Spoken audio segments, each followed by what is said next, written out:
La fillette était invisible, derrière les rideaux du seau ondoyant. « Bien sûr, à ce qu'on raconte, c'est la sœur survivante qui est folle, » disait le lion. « Quelle sorcière! Une psychologie tordue, possédée par les démons, démente, pas jolie à voir. Elle a été castrée à la naissance, » répondit calmement le bûcheron. Elle est née hermaphrodite, ou peut-être complètement masculine. « Oh, toi, tu vois de la castration partout, » dit le lion. « Je ne fais que répéter ce qu'on dit, » répondit le bûcheron. « Tout le monde a le droit d'avoir un avis, » reprit le lion d'un ton désinvolte. « Elle a été privée d'amour maternel, à ce que j'ai entendu. Elle a été maltraitée dans son enfance. Elle était droguée aux médicaments qu'elle prenait pour sa maladie de peau. Elle n'a pas eu de chance en amour, » reprit le bûcheron. « Comme nous autres. » Le bûcheron de fer blanc posa la main sur son sternum, comme s'il souffrait. « C'est une femme qui préfère la compagnie des femmes, » dit l'épouvantail en se relevant. « C'est la maîtresse dédaignée d'un homme marié. »« C'est elle l'homme marié. » La sorcière était tellement abasourdie qu'elle faillit lâcher sa branche. S'il y avait bien une chose dont elle n'avait que faire, c'était les ragots.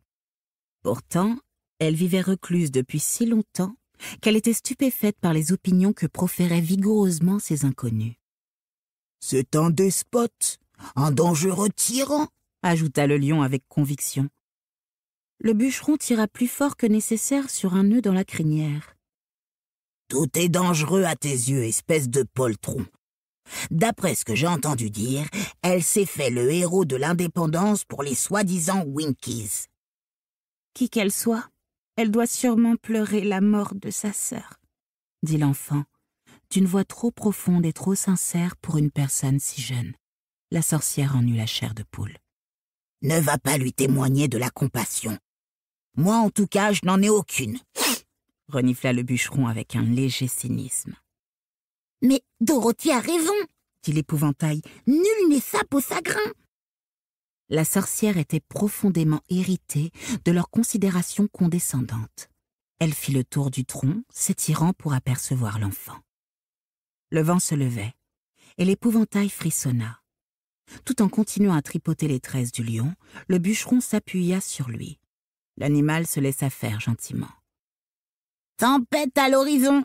dit l'épouvantail. À des kilomètres de là, le tonnerre gronda. « Il y a une sorcière à l'horizon !» dit le bûcheron pour taquiner le lion. Effrayé, celui-ci alla rouler en gémissant sur la tête de l'épouvantail, et le bûcheron s'entassa sur eux. « Mes bons amis, devrions-nous nous inquiéter de cet orage ?» demanda la petite fille.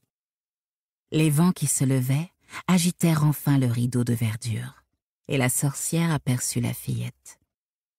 Elle était agenouillée, recroquevillée sur elle-même. Ce n'était pas une délicate petite chose, mais une grande et saine fille de la campagne, vêtue d'une robe à carreaux bleu et blanc et d'un tablier. Un horrible petit chien tremblait de peur et gémissait dans son giron. « C'est l'orage qui te rend nerveuse. C'est naturel après ce que tu viens de subir, » dit le bûcheron. « Détends-toi. » La sorcière enfonça ses doigts dans l'écorce.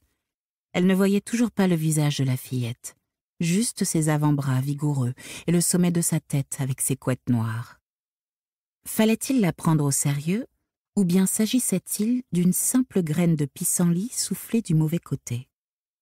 La sorcière avait l'impression que si elle parvenait à voir son visage, elle aurait la réponse.